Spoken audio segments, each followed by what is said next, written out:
जय श्री राम, जय बागेश्वर धाम। कैसे हैं फ्रेंड्स आप लोग? आई होप सही होंगे आप लोग।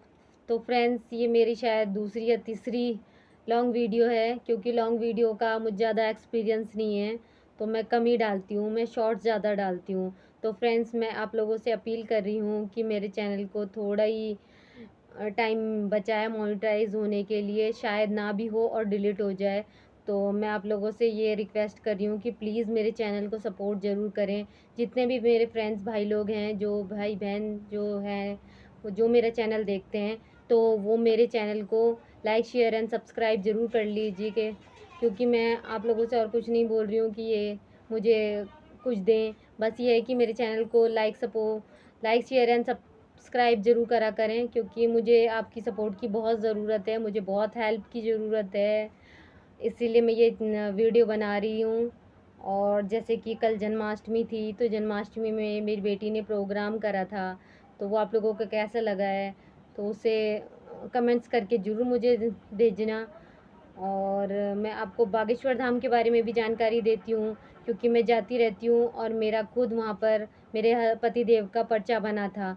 कुरुक्षेत्र का दरबार लगा था पिछले साल 20 या 19 अप्रैल में, तो हम वहाँ जा रखे थे बागेश्वर धाम से कुरुक्षेत्र गए थे, तो वहाँ गुरुजी ने हमारा पर्चा बनाया था। और मतलब 1-1.5 लाख लोग थे, तो वहाँ पर हमारे अर्जी लगी गई थी, तो वहाँ पर गुरुजी ने हमें आवाज़ लेकर बुलाया था, मेरे हस्बैंड को।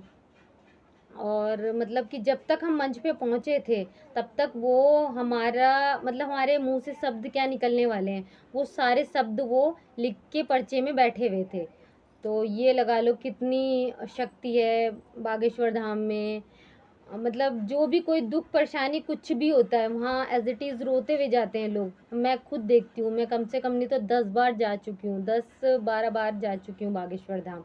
और हर दूसरे महीने में तीसरे महीने में मैं जाती रहती हूँ बागेश्वर धाम। तो मेरी क्योंकि पर्चा बनाया, मैंने आपको बताया पर्चा बनाया, तो पेशी उसमें पर्चे में क्या होता है, पर्चा बनने के बाद हमें पेशी करनी बहुत ज़रूरी है, क्योंकि पेशी से ही हमारे कष्ट सब दूर होते हैं, दुख परेशानी हमारी दूर होती है। तो जितनी पेशी उसमें लिखी होती है पर्चे में, वो पेशी हमें करनी होती है। तो हम मंगलवार की हमें पेशी करनी होती है, तो मंगलवार को हम सुबह मतलब सुबह की जो आरती होती है उसमें सम्मिलित होना हमें बहुत ज़रूरी होता है, क्योंकि वही मेन चीज़ है। और उसके बाद गुरुजी से उस पर्चे पे साइन करे जाते हैं, तो तब पेशी हमारी मान्य होती है। और पेशी का मतलब क्या होता है? पेशी का मतलब ये होता है कि बागेश्वर धाम हनुमान जी को कलयुग का जज कहा जाता है। तो जब हमारा पर्चा बनता है, तो समझ लीजिए कि हमारा जब हमारा पर्चा बन गया, तो हम मतलब कि एक तुम्हारा केस जो है वो कोर्ट में शामिल हो गया है। तो बागेश्वर धाम सरकार को जो है वो हम हनुमान जी महाराज को कलयुग का जज कहा जाता है।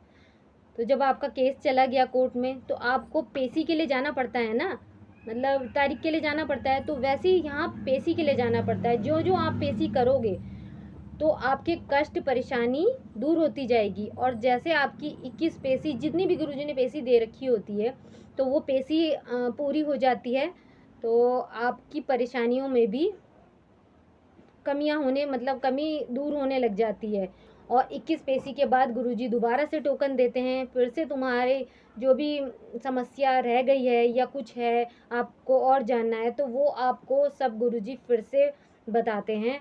तो पेशी का मतलब आपको बता दिया है मैंने। और फ्रेंड्स, जैसे कि आप लोग जानते हैं कि मैं देहरादून उत्तराखंड से हूँ, तो आप लोग जो भी उत्तराखंड से हैं और यहाँ से मतलब कि मिडिल क्लास के लोग होते हैं, जैसे नहीं जा पाते हैं अपने साधन से, तो जो भी कोई ट्रेन से जाना चाहता है या किसी चीज़ से जाना चाहता है, बस से जाना चाहता है, तो वो मुझे मैसेज करके पूछ सकता है, क्योंकि मैं हर महीने दूसरे महीने जाती रहती हूँ। और अभी जाना था मुझे 19 तारीख वाली पेशी में, पर शायद मैं नहीं जा पा रही हूँ, क्योंकि बारिश बहुत ज़्यादा हो रही है हमारे उत्तराखंड में, इसलिए मैं नहीं जा पा रही हूँ। और बच्चों की छुट्टियाँ भी चल रही है, बच्चों को छोड़ के जाना थोड़ा मुश्किल होता है। तो यही सब परेशानी है मेरे आगे। और मेरी 10 पेशी होने वाली, बस इस बार मेरी 10 पेशी है।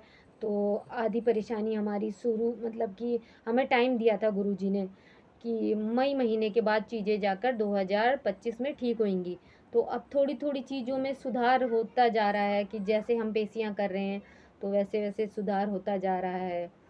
तो बाकी हमें तो भगवान पे बहुत विश्वास है, बालाजी पे हमें पे बहुत विश्वास है।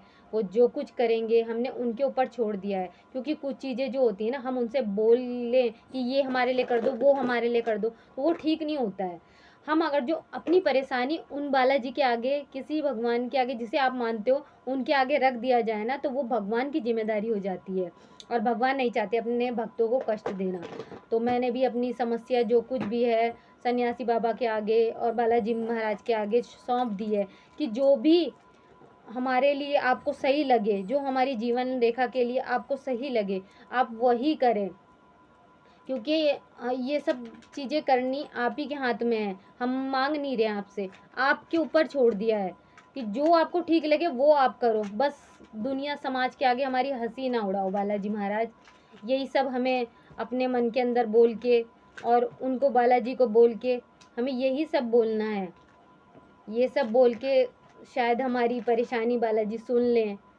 सुनते ही हैं, वैसे वो सबकी सुनते हैं और हमारी भी सुनी है उन्होंने। जैसे हमारी सुनी है, जैसे हमारी अर्जी लगी है, वैसे मैं चाहूँगी कि हर एक भक्त जो परेशान है वो उन सब की सन्यासी देवा ज़रूर सुने, सबकी परेशानी को बालाजी महाराज सुने। तो ये वीडियो बनाने का मेरा यही वो था कि मुझे थोड़ी आप लोगों की हेल्प की ज़रूरत है। तो प्लीज़ मेरे चैनल को ज़्यादा से ज़्यादा लाइक शेयर एंड सपोर्ट ज़रूर करा करें प्लीज़, से रिक्वेस्ट है आपसे। तो बस यही आप लोगों से विनती है और प्रार्थना है, मेरे चैनल को सपोर्ट ज़रूर करें। तो मिलते हैं दोस्तों दूसरे ब्लॉग में। जय सिया राम, जय बागेश्वर धाम।